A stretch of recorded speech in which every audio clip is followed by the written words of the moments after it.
There's something you mentioned that really struck me, and you said that the widow's mite, that has been twisted and used to manipulate people. Let's go to Luke and let's give a context to that, what's happened in that place. Now, that was Jesus's last public sermon. What you read in Luke 20 and 21, you see, Luke 20, Matthew 23, the woes. Woe unto you, blah, blah, blah. That it's the same thing.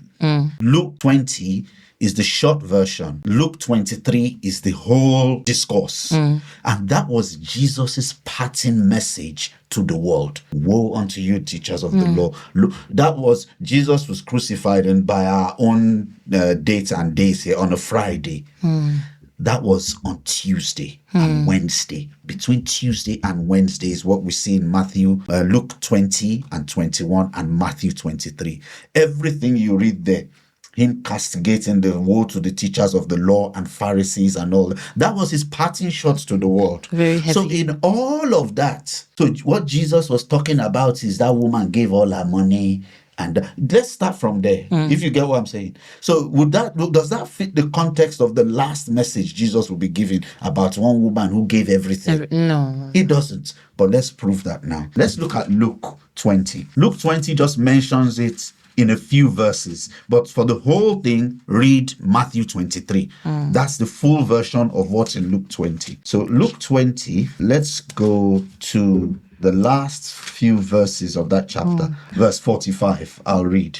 Okay. Then, in the hearing of all the people, he said to his disciples, beware of the scribes who desire to go around in long robes, love greeting in the marketplaces, the best seats in the synagogues, the best places at feasts, who devour widows' houses and for a pretense make long prayers. These will receive greater condemnation. Let me remind you of what we spoke about prayer. So God does condemn people for prayer. Can you see? So take the phrase there. What did he say they did? They devoured widows' houses. Now keep that in your back pockets.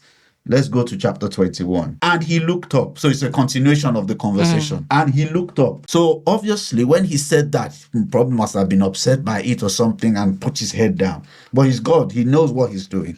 He looks up and saw the rich putting their gifts into the treasury. And he saw a certain poor widow putting in 2 mites. From English language, just literature we've studied that, does it not stand to reason that it's a continuation of giving? He's about to give an example of how they devour widows' houses. Yes. That is obvious to see. But you see, people tend to see what they want. Now, let's see what happens. Truly, I say to you, this poor widow has put in more than all.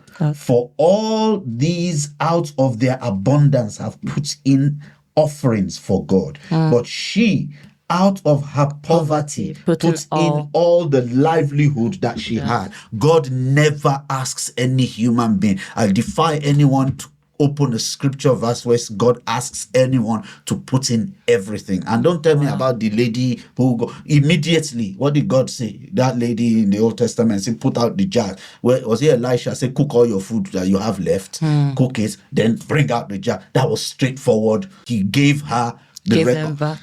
God never, which God would ask for what everyone had? Jesus made a point of saying it, all the livelihood that she had.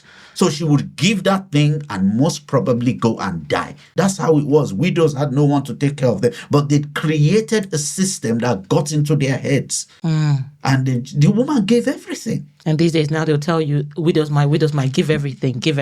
Yeah, just give. They will use it when they want to collect what offering or whatever they call it.